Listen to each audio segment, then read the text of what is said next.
Hello everyone and welcome back to the Dog Bowl Food Truck. As you can see, we don't need the Comfort Carl today. I believe things are going in a direction that I can handle, so I don't need the Comfort Carl. However, he is within arm's reach if things go bad. So is my IRL Dakimakura.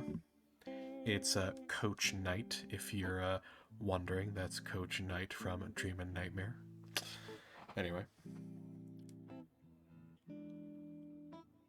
So, where we last left off with Echo here, we were looking for Carl because apparently he's just gone missing and nobody knows where he is. He's not in his house, he's not outside around his house, he's not at the comic book store. We don't know where he's gone. And that's obviously a major divergence off of the Carl route where we stay with him so we know where he is for, the vast majority of the time. Well, during a lovely meal at the diner, a a plague specimen. I don't know. It kind of looked like a scrungly ass version of SCP-682, the hard to destroy reptile. It just rocked on up, and apparently that was Clint. And let me tell you, that was a bit distressing to see. He looked like, when you think about the hillbilly meth head that lives out in the hills, that's kind of the image you get. That we also saw Janice for a second, which I'm like, okay, all right, you do you, Queen. You do you, Queen. Just maybe don't avoid your bowels in public next time, I guess. But there was a confrontation, and basically Leo grabbed Clint and put his head on the table. Which, again, I'm not liking the direction this is heading. Because Leo is showing himself to be very physically capable and decidedly not afraid of getting physical. I don't like where that's going.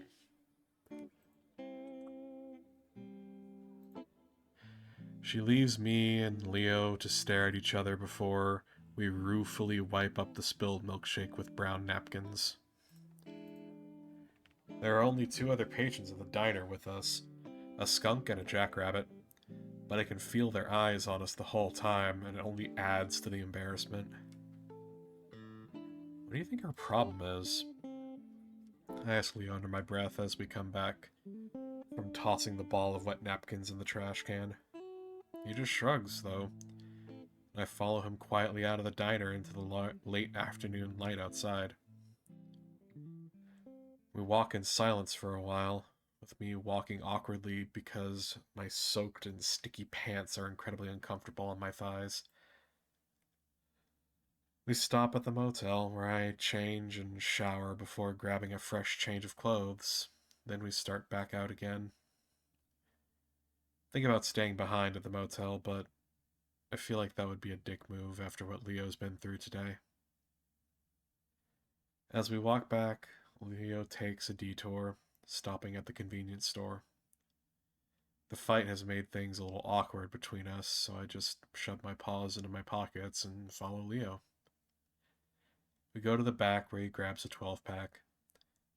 He doesn't say anything to me either as he makes his way to the front to pay. Finally, when we're back outside, he nudges me in the direction behind the convenience store. Let's sit. I lead the way because we've both done this dozens of times before. We step off the asphalt, down a little ways into the brush, where Leo pulls me up onto a boulder. Leo sighs, pulling out the first beer bottle. Leaning back, he pulls out his keys and uses the bottle opener on the keychain before handing it over to me. He does the same for himself, then practically chugs the whole thing before grabbing another. even before I'm able to take my first swig. Damn, son. I don't comment on it, and instead, I look out at the sunset, thinking about how nice it would be to just sort of run off into the wilderness. At least for a little while. I lean back and sigh, noticing a white and brown splotch on the knee of Leo's jeans. What you said to Clint, that was pretty mean. He said some pretty mean stuff too, and it's not like I like saying that shit to him. Seeing me lying back, Leo shifts closer to me, allowing me to rest my head against his thigh. Again, the familiar position isn't a good idea, but I just don't care. So does Clint still live with his dad? No, he went to prison 2 years ago.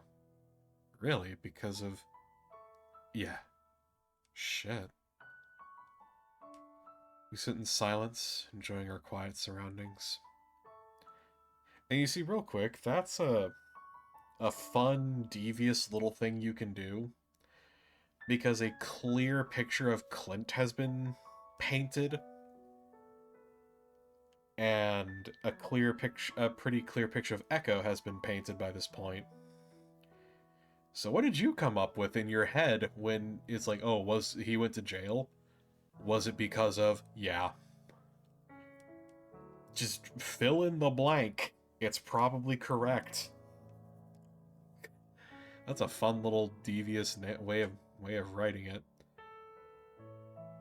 That's kind of why some Russian folklore... I know this isn't Tiny Bunny, so I shouldn't be talking about Russian folklore, but apparently that's why some Russian folklore, especially the babai specifically, was very effective, because details on what it actually looked like were sparse. So the idea was to implant the seed in the head and let you fill in the blank and, you know, have it be your worst nightmare. As I lay there, I hear Leo open another bottle. Then another. Jesus Christ, dude, he is pounding these things.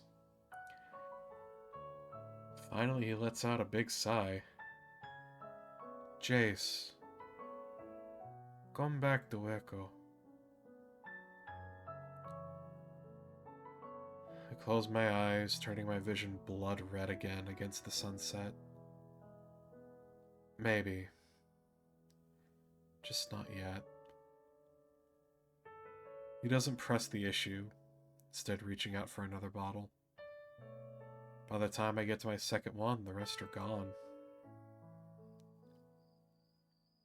As we walk back to Leo's house in silence, he occasionally brushes his tail up against my own. I let him. He's mildly drunk, so he's sort of excused for now. I do have to push his muzzle away when he leans up against me for some support after his feet hit a sudden dip in the road. What the fuck? I'm busy trying to steady him when I hear footsteps pounding up behind us.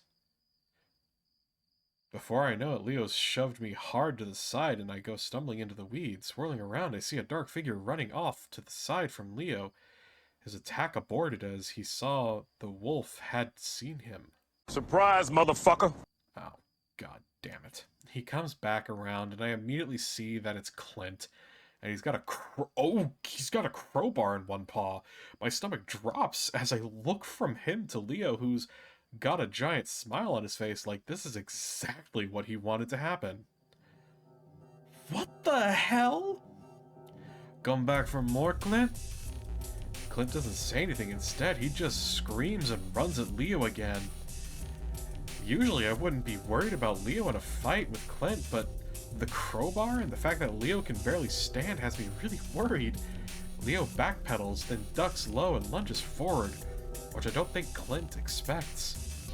His grunt is guttural, but to my surprise, he doesn't go down. Instead, he grips the back of Leo's shirt before raising the crowbar, bringing him down hard into Leo's back with a solid, meaty thud.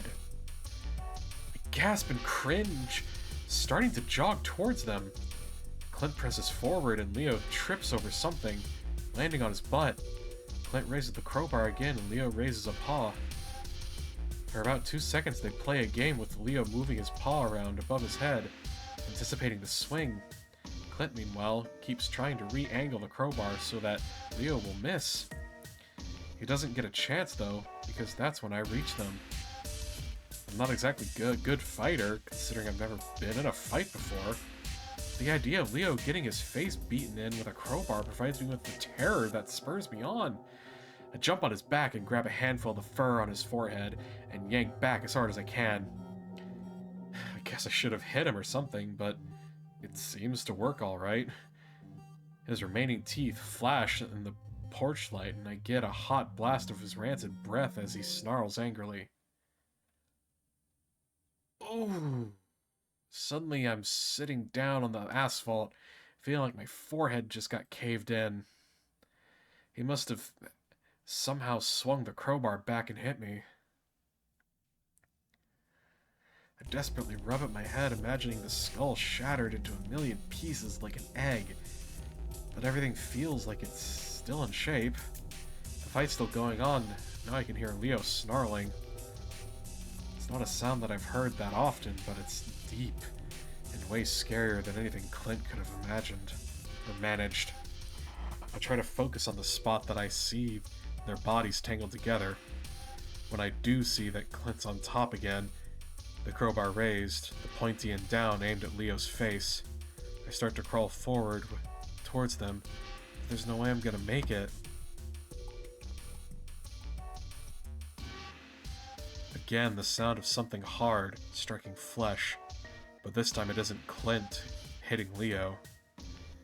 It's Clint that hisses in pain this time, as he arches back, baring his fangs.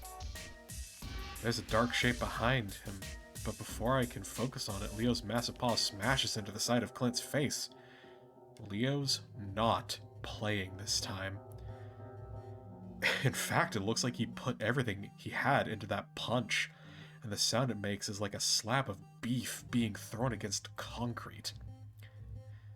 Clint's body visibly goes slack before he slumps down against Leo, only to be shoved roughly to the side. I crawl up next to the wolf and he looks over at me as I do. His paw immediately goes to my head to steady it as he looks at closer at my face. Fuck, did he hit you? That's when I realize I have a massive headache, and it feels like it's full of water. I rub a spot that itches a bit right above my eyebrow, and my pads come away slightly dark and bloody. That fucking piece of shit! Leo sends a back fist into the side of the downed Clint's face. Hey, that's enough, Leo. That's when I remembered that it was someone else that actually saved Leo. The voice is familiar, but it isn't until I look up at the source that I recognize Kudzu. He's breathing hard and he's holding the crowbar that Clint dropped.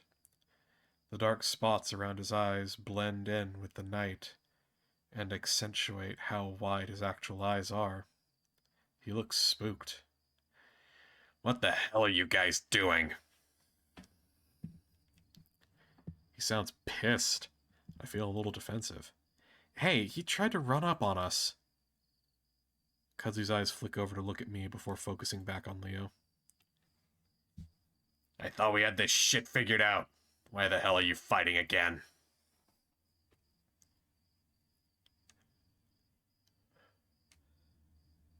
I don't really get why this Kudzu guy is freaking out so much. His nostrils flare with each breath. You'd think he was the one that almost got his brains run through with a crowbar. Calm the fuck down. You know how Clint is. You wouldn't do half the crap he does if you didn't antagonize him so much. You say he was a bully, but from what I've seen, it's the reverse.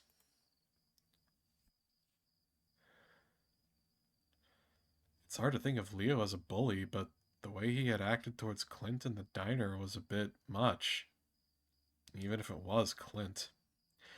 Hey, if you can't take it, then maybe you shouldn't dish it, huh? Leo grins and sticks out a paw at Takudzu, who glares, but nevertheless reaches down to help him up. Leo promptly pulls me up with him. As I get to my feet, a wave of dizziness instantly hits me, and I stumble into Leo. Fuck! See? Leo steadies me and looks into my eyes, worry etched all over his face. I'm fine, just got dizzy for a sec. That's not fine. Do you feel sick? Can you see straight? Seriously, I'm fine. Just give it a minute. Puchica! Gonna kill that hick when he wakes up. At that moment, Clint makes a snorting sound and starts to roll over. Leo's eyes flash to where he's laying, but Kudzu steps between the two, still glaring. No! Get the fuck back home and take care of the otter. I'm gonna see if I can keep him from trying to kill you later. Down on the road. Fat chance. He's been wanting to kill me since middle school. Clint starts to sit up, supporting himself with both paws as he looks around. Go! Whatever. Leo turns back to me and his eyes soften as he puts an arm around my shoulders. Come on, we might need to get to the hospital. I'm fine, really. The low tones of Kudzu's voice murmuring to Clint fades off as we stumble into the night. No, you're not fine. He hit you fucking hard. God damn that fucking idiot. He could have killed you. I put a paw back to the sore on my forehead and rub at it. Leo grabs my wrist. Don't do that. You'll infect it. We'll clean it back up in my place.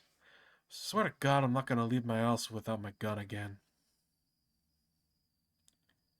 Suddenly, Leo's face takes on an odd look. One sec. He makes as if to steady me with both paws, then stumbles off to the side of the road. It's dark and I can't see him, but I sure as hell can hear a retch followed by a splash. And the vomit counter for the entirety of Echo has gone from 1 in pre-split to 2 in Carl's route, and now we're up to 3 total with Leo. This happens about 3 more times. We're counting this as 1. We're counting all of this as 1. Leo, shakily, but more steadily approaches me from the darkness, a sheepish grin on his face. You okay? Yeah, just out a little bit too much. Really? The Leo I knew could down 15 cans and still walk. Hey, rolling around with a crazy long tail sitting on you won't do your gut any favors. Uh-huh, sure. Leo chuckles and wraps an arm around me again, though this one feels more intimate rather than just being there to keep me steady. We walk in silence for a while, just enjoying the evening air. The temperature is always perfect here when the sun's gone. It gets me more annoyed, though, because I imagine we'd be having a much better time if Clint hadn't just tried to murder us. At least that's what I imagine he was trying to do, since hitting someone with a crowbar isn't exactly fucking around. Has it really gotten that bad between you and Clint? Leo squeezes me. It's always been this way. Looked like he was trying to kill you. Well, the slur really hates me. Leo laughs, then falls silent for a while, ears pinned back.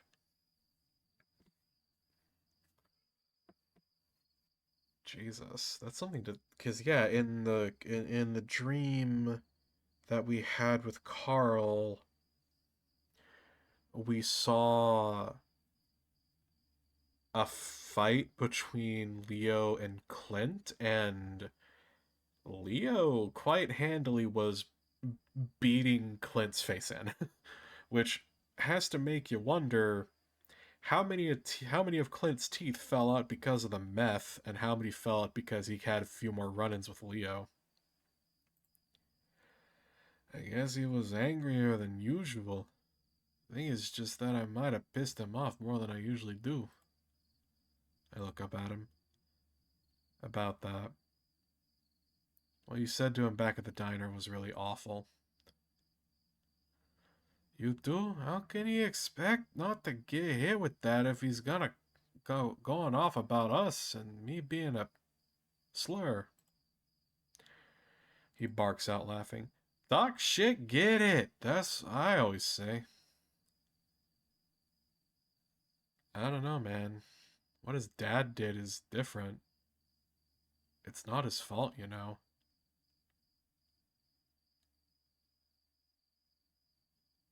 Oh, I'm gonna I'm gonna need just a pinch more context before I start going off. Hey, he might be fucked up, but he can still make the decision to be a complete dick to everyone, can't he? I wish Jenna were here to help back me up on how that isn't exactly fair to Clint. Anyway, I think he was on something. Did you see how crazy he looked? He's always on something. And speaking of which, Leo's steps slow and I look ahead to see an isolated house further up the road. The porch light is on and I see a skinny figure get out of a chair and start walking up the front yard. It's clear that he means to intercept us, and I slow down with Leo as he draws closer. Duke? Leo nods at him. Whoa! God damn, who the fuck is this? The skinny weasel looks us both up and down, raising a paw to pull the drag from what looks like a cigar. I assume it's actually a blunt because it smells like Carl. He's as patchy and unhealthy looking as I remember him. Not as torn up as Clint, but still bad enough to know he's done his fair share of dabbling in meth. He doesn't say anything, and after a while, Leo clears his throat. Isn't it a nice... He's here.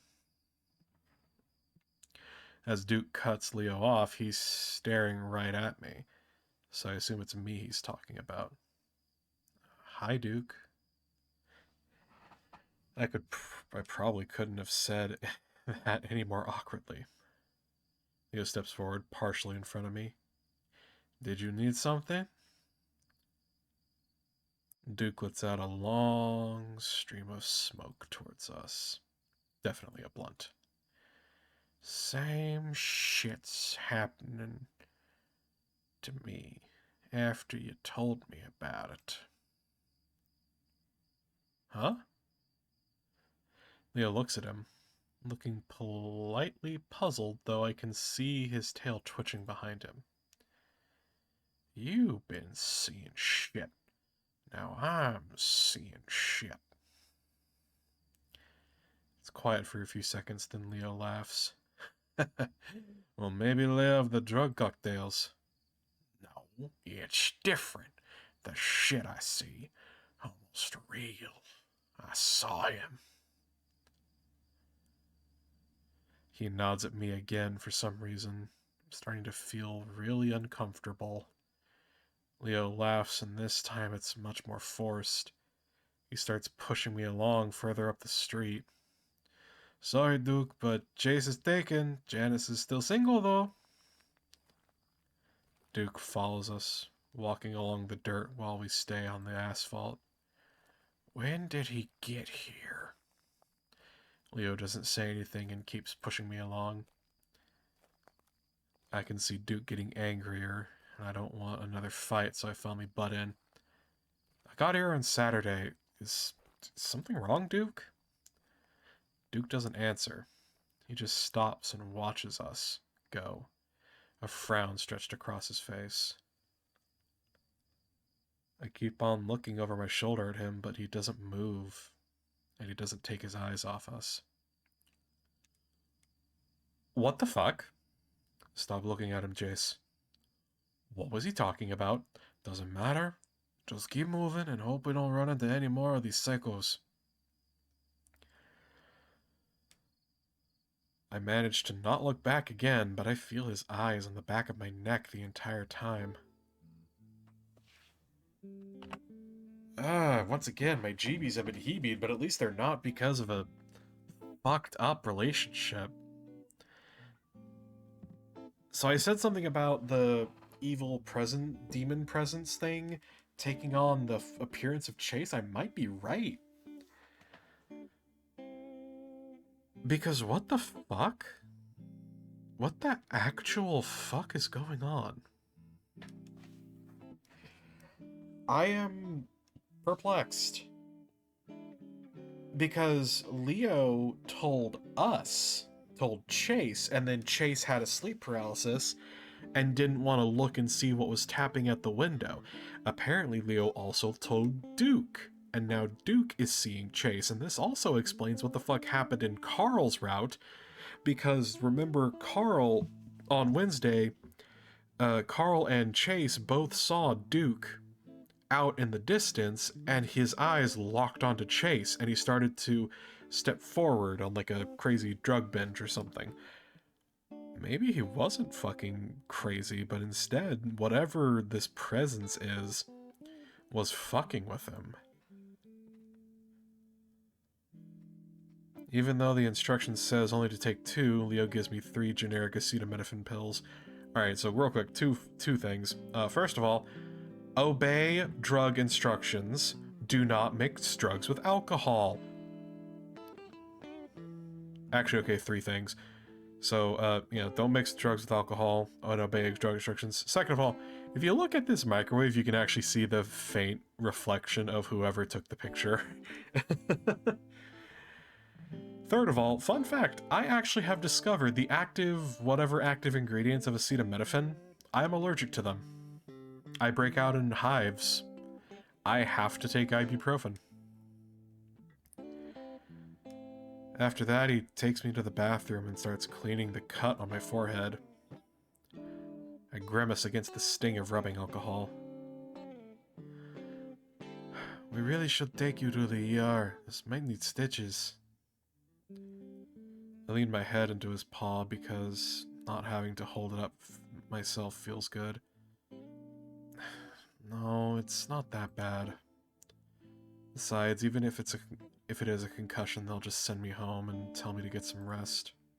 Along with a $500 bill. I played football, I know. But you never know how serious it could be. I sigh and don't say anything, deciding it would be easier just not to argue. Leo starts to debate whether or not to shave the fur, but I finally get annoyed and tell him to get on with it. Oh god, that's a good point. If you get like a bad cut and you're covered in fur, you'd probably have to shave the fur. Oh god. As he prods around, I can feel the area around the cut swelling, and I wonder if I'm gonna get a black eye. Leo finally steps back and starts putting everything back into the first aid kit. Wait. Huh? Leo glances at me questioningly. Aren't you hurt? He thinks for a second.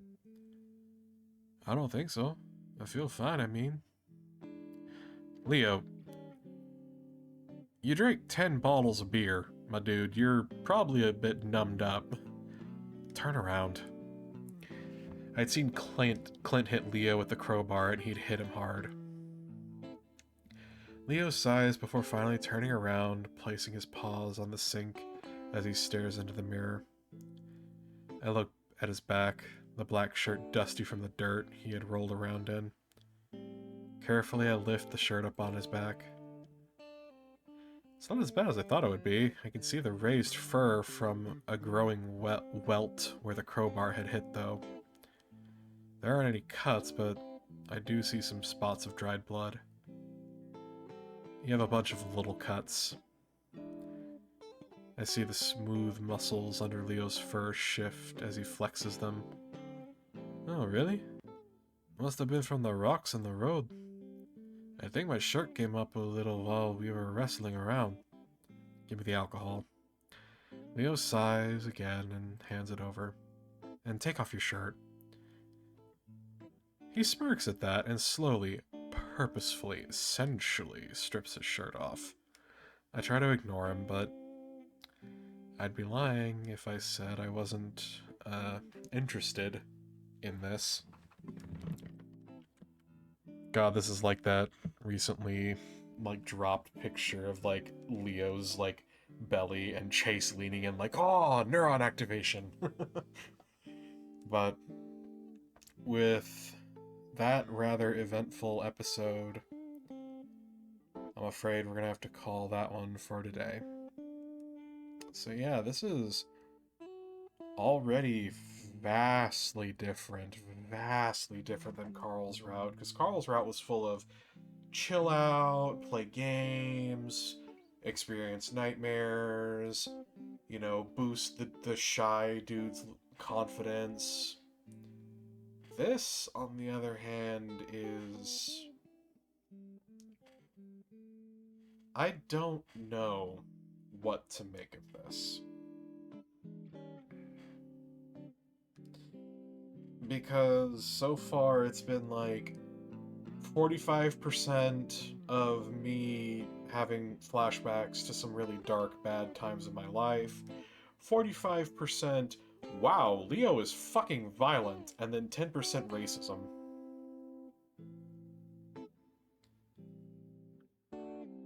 So I don't know where this is gonna go. But from the looks of it, it's gonna be nowhere good. So with that, thank you all for watching. I hope to see you in the next one. Have a good night, guys.